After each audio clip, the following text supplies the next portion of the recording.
Hi everybody, it's another edition of Fast Five. Happy Veterans Day. I'm Scott. That's Jay Walker.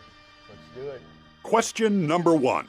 Louisiana's Ragin Cajuns are looking to win their third consecutive game Thursday night when they battle South Alabama. What's the biggest key to victory in Mobile?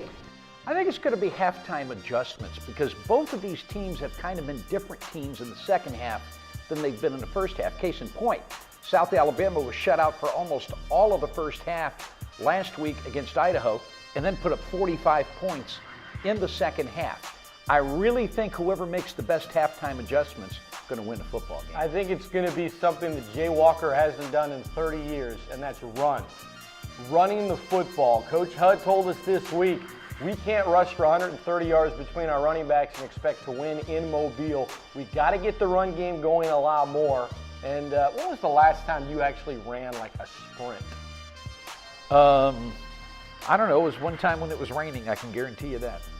I'd like to see that. No, you wouldn't. Question number 2. LSU is coming off a big loss to Alabama. The most concerning issue for the Tigers moving forward is blank. Moving on. You know, when a game gets built up this much, think of it last year. I mean, they played Alabama. They went out. They were flat the next week. They got shut out by Arkansas. When a game gets built up, to quote the game of the century, things become a one-game season. You can't let that happen. It's about moving on and getting back to playing the kind of football they were playing the majority of this season. Yeah, I agree with that. You know, moving on is very important the week after you play a huge game. Traditionally, though, the team that loses that big game has a better chance of getting back up for the next one as opposed to the team who won it that's feeling so good about themselves that they become susceptible to the trap. But I do agree, moving on is the most important thing. Question number 3. The Saints found several ways to lose last Sunday to the Tennessee Titans. 9 games into the season, what's the biggest bright spot and biggest disappointment of this football team? Well, for me, the bright spot's the play of the rookies. They're getting better every week. They missed Kakaha last week. I think there's not any question about that. But those guys are making them better. And, you know, it's one of those times where I'm actually saying, look, the future's going to be bright with guys like this because the Saints have been so poor in their drafts the last few seasons. The biggest disappointment, it's the play of the secondary. They are just terrible. You know, we had a conversation about young Mr. Bro back there, and of course Scott likes him, and I don't. Bottom line is this, he is the best of a really, really bad secondary. Who am I? Really bad. Who am I? Well, you could be any one of those guys. Brandon Browner. No, you could be Browner, you could be Bro, you could be any one of those guys. Brandon Browner. The bright spot is a guy that's been a bright spot for a long time. It's Drew Brees. Who? I mean, the Saints. Drew Brees. Saints got the top offense in the league. He's been really sharp. A little bit of a setback early in the season when he injured his shoulder. He's been sharp. The biggest disappointment is the inconsistency of this football team. That is really defined. Secondary's been consistent. Secondary's been consistent all year. They've been consistently There has not bad. been a game they haven't sucked. Inconsistency across the board, with Except the in the exception of the secondary.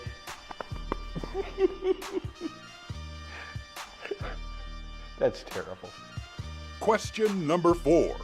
The best 2 words to describe the college football playoff rankings are what? Fluidity. I mean, the committee of 12 made it very clear, hey, this is going to be changing week to week, and awesome.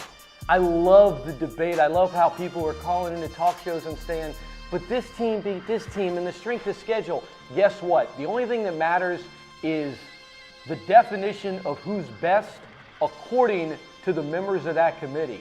As far as what we think is best, it doesn't really matter, yet we talk about it all the time, and I love it. I think awesome is one good word as well, and I guess the other for me is temporary because these things are going to change every week. And you know, the interesting thing is, just because you win doesn't mean you're going to stay where you are because you might go out this week and play a cupcake while the guy right behind you is playing a powerhouse, and then all of a sudden he jumps ahead of you. That doesn't happen in the polls.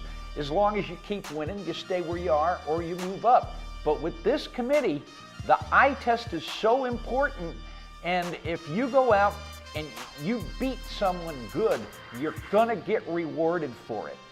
That's the thing that I really like about this whole thing. But we got to remember, the month of November is when all the big games are played. So all of this stuff's temporary because the only one that matters is the one at the end of the season. But it sure is fun to talk about. Cupcakes. He said cupcakes.